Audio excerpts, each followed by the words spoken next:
So in case you don't know, with Paladins out of beta, the updates are going to work differently. There will be major content updates that add things like characters, events, and other large features every time they come out, about every 6 weeks. In between them, there will be smaller updates that focus on balance, bugs, and maybe even a few skins, like the one that's coming out tomorrow. So let's go over the big things of tomorrow's update 1.0B. If you want to see all of it, I'll have the full notes linked in the description below. First, they're doing some things to the Battle Pass, like adding the challenges. There are 5 tiers of challenges, and they reward you with a large amount of Battle Pass experience upon completing them, and the final one gets you the legendary title, Gearhead. There are also 2 new skins coming with the return of the Galaxy Box. First, we have Mercenary Strix, and we all know who that is. It's Boba Fett, the Bounty Hunter. You could also say it's any Mandalorian really, but most of these Star Wars themed skins are tied to certain Star Wars characters, so I think it's safe to say that this skin is Boba Fett inspired. There's also the very long awaited Galactic Scion Leon. This was data mined so long ago and the community has been wondering when it would finally come out. As a hardcore Leon player, I am so excited to finally get my hands on this skin. It looks absolutely fantastic.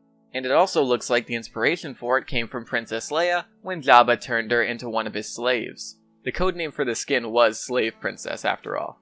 Again, if you want either of these 2 amazing skins, you can get them from the Galaxy Box for 400 crystals a pop.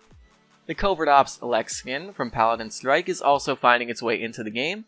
If you have your Strike account linked to your Hi-Rez account, you can get this skin in Paladins by unlocking 1500 crystals in Paladin Strike. Crystals earned before linking your account won't count towards your progress though. Now on to balance. It's focused mostly on frontlines, but there is some stuff for other characters as well. Ashe is finally getting some love. Her ult will now deal 600 damage instead of 350, and its vertical velocity will be increased, so it'll basically launch you up faster. Her shoulder bash cooldown is going from 17 to 15 seconds, so it'll be how it was when Ashe was released. Her slug talent is getting its range bonus increased from 50 to 100%. This is pretty big. Ashe is going to be a sniper tank. I totally see this helping out her viability, because no tank can get range like this without having to deal with damage falloff. Buck's concussion card is getting its scaling reduced from 1.5 to 1 second. This is the card that lowers his net cooldown, so it won't be a 2.5 second cooldown that could be spammed and comboed with Ensnare anymore. Fernando is getting the scaling on his safe travel card reduced from 250 to 150. Its duration is also being reduced from 5 to 3 seconds. This is the card that gives him a personal barrier when charging. I didn't think it was that good that it warranted a nerf or anything, but maybe I just missed something. His last stand card is also getting its health threshold lowered from 50 to 40%. Again, it didn't really seem like this needed to be messed with. Fernando is a solid mid-tier character and nothing really stands out about him too much. Anara's Earthen Guard will now only give 40% increased healing instead of 60%. Another thing that seems a bit odd to me. I know this can be very strong early game, but in competitive you can draft things that have cauterized early to counter it, like Fernando because of brand or Leon because of def and taxes. I hope this doesn't hurt her too much. Anara is one of the more well-balanced tanks. Her Stone Bulwark card is also getting its healing reduced from 30 to 25 per second, and again, don't really see the need here. Oh boy, so Khan was bad when he released, and then he got buffed and became good. Many don't see him as good though, because practically no one can play him correctly, or play around him when he's on their team correctly. A while back I said in my Discord server that since people don't know how to play him, he has a low win rate, and Hi-Rez will buff him when he doesn't really need it, and he'll end up being OP. So let's talk about what he's getting. His Battle Shout healing is going from 800 to 1000. I have saved so many squishies with that 800 alone. 1000 is going to be amazing. Overpower, his ultimate, will do 600 damage instead of 500 damage when the enemy is thrown. The charge rate for it will also be increased. Overpower is one of the strongest things about Khan. I honestly don't see any reason to buff it. Khan's already run morale boost, so with this buff he's going to be grabbing people all the time. I really hope people learn to team shot Khan when they hear him ult, because if not, he's going to be throwing people everywhere. Commander's Grab is getting an increase in damage from 400 to 600. This is alright, nothing too crazy, and it does help him. His Vigorous Defense card is getting its scaling increased from 10 HP a second to 25 HP a second. Not a card that ever gets used, so buffing it is fair. His Hulking Strength card is getting a scaling increase from 1.5 to 1.6 seconds. This card reduces the cooldown of Commander's Grab. His Close and Personal card is getting its damage reduction on hitting Commander's Grab scaling increased from 6 to 8%, but its duration is getting reduced from 3 to 2 seconds.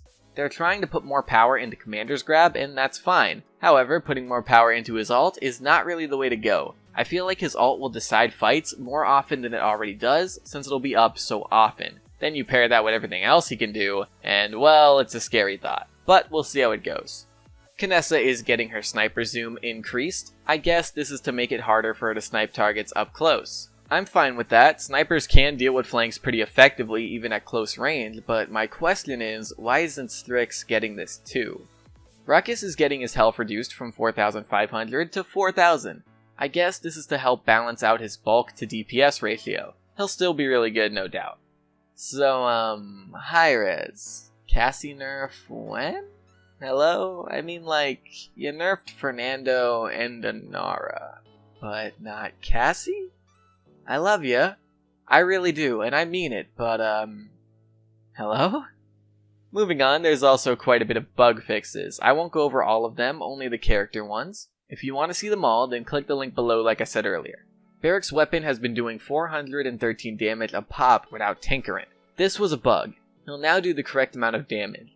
Mowgli's Toot bug, where you couldn't get healed if you left the circle, is also being fixed. Toot is the only thing that makes Mowgli a little playable, so it's good this is getting fixed. Now the little bunny just needs some more balance love, so she isn't a throw pick in anything above gold.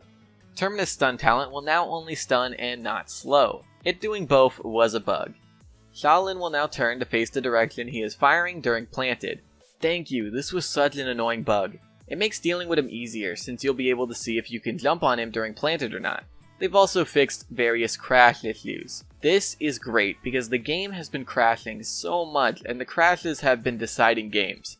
Now if you could fix the bug where the screen becomes a multicolored LSD fest, that would be really nice. That also decides games because you either have to play with it or restart at the start, become a bot, and hope your team can hold out long enough for you to get back without the enemy team building up too much momentum. Anyway, that's it for this video. What do you guys think about the skins and the balance? Let me know in the comments below. And that's pretty much it, guys. I want to thank you all for watching. I very much appreciate it. Now I'm going to see you guys later. Bye.